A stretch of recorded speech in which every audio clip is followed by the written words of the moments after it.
નમસ્કાર દર્શક મિત્રો, શિનોર સમાચારમાં હું મેઘા અગ્રવાલ આપનું હાર્દિક સ્વાગત કરું છું। આપ જોઈ રહ્યા છો શિનોર સમાચાર। નજર કરીએ આજના સમાચાર। વડોદરા ખાતે પત્રકાર એકતા પરિષદનું ભવ્ય અધિવેશન યોજાયું હતું, જેમાં દીપ પ્રાગટ્ય સંત શ્રી માર્ગીય સ્મિત સ્વામી તેમજ મહેમાનોના વરદ હસ્તે કરાયું હતું। પત્રકાર એકતા પરિષદના પ્રદેશ પ્રમુખ લાભુભાઈ કાત્રોડિયાના અધ્યક્ષસ્થાને વડોદરા શહેર ખાતે પત્રકાર એકતા પરિષદનું ભવ્ય અધિવેશનનું આયોજન કરવામાં આવ્યું હતું, જેમાં દીપ પ્રાગટ્ય સંત શ્રી માર્ગીય સ્મિત સ્વામી તેમજ મહેમાનોના વરદ હસ્તે કરાયું હતું। તેમજ આ સંગઠનના સાથી જીતુભાઈ સુખડિયાના દુઃખદ અવસાન માટે મૌન પાડી શ્રદ્ધાંજલિ અર્પણ કરવામાં આવી હતી અને ત્યારબાદ રાષ્ટ્રગીતના ગાન બાદ સ્વાગત પ્રવચન પ્રદીપસિંહ સરવૈયાએ કર્યું હતું। સમગ્ર કાર્યક્રમમાં સંગઠનની એકતા, સક્રિયતા અને પત્રકારોના હિત પ્રત્યેની પ્રતિબદ્ધતા સ્પષ્ટ રીતે જોવા મળી હતી। આ પ્રસંગે પ્રદેશ પ્રમુખ લાભુભાઈ કાત્રોડિયાએ પત્રકારોના કલ્યાણ માટે મહત્વપૂર્ણ જાહેરાત કરવામાં આવી હતી, જેમાં રાજ્યના તમામ જિલ્લાઓના પત્રકારો માટે વ્યાપક વીમા યોજના અમલમાં મૂકવામાં આવી છે।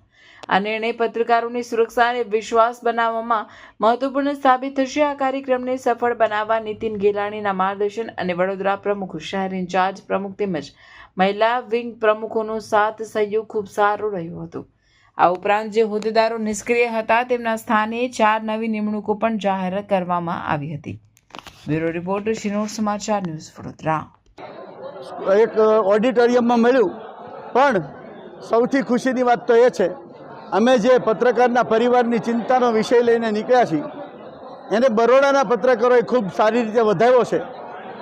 આજે ગીત સંગીતની સાથેનો આ કાર્યક્રમ મારા મિત્ર રામનભાઈ ભરવાડે શોભાવ્યો છે અને બરોડાની પત્રકાર જગતને આવો આનંદનો પ્રસંગ માણવા માટેની તક મળી છે। ત્યારે હું ચોક્કસ કહીશ, બરોડાનું અધિવેશન ખૂબ સફળ થયું છે। બરોડાના લોકોએ પણ અમને ખૂબ સહકાર આપ્યો છે અને આવો નવો સહકાર મળતો રહે, પત્રકારોની એકતા વધે અને પત્રકાર પોતાના પરિવારની ચિંતા સૌથી પહેલાં કરે એવી આગ્રહ રાખીને મારી વાણીને વિરામ આપું। જય હિન્દ, જય ભારત। પત્રકારોના પરિવારની ચિંતા કરવા માટે મેં પત્રકારોને 10 લાખ રૂપિયાનો અકસ્માત વીમો આપ્યો છે, કારણ કે પત્રકાર 90% એવા છે જેને સરકારી કોઈ યોજનાનો લાભ મળતો નથી। બીજી વાત, પત્રકાર મોટરસાઇકલ લઈને ટાઢ તડકા અને વરસાદમાં રખડતો હોય છે, ખૂબ ટ્રાફિકના પ્રશ્નો છે, વારંવાર અકસ્માતો થાય છે।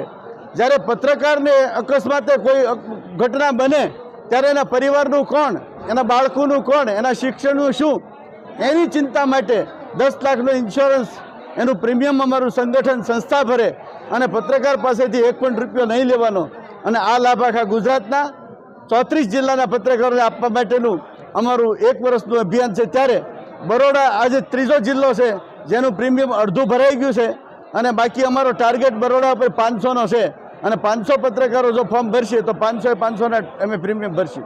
અંદાજિત હોલમાં 300 થી 350 પત્રકારોની હાજરી હતી। 50 જણા બહારના હતા, એટલે માનો 350 પત્રકાર તો બરોડાના હતા।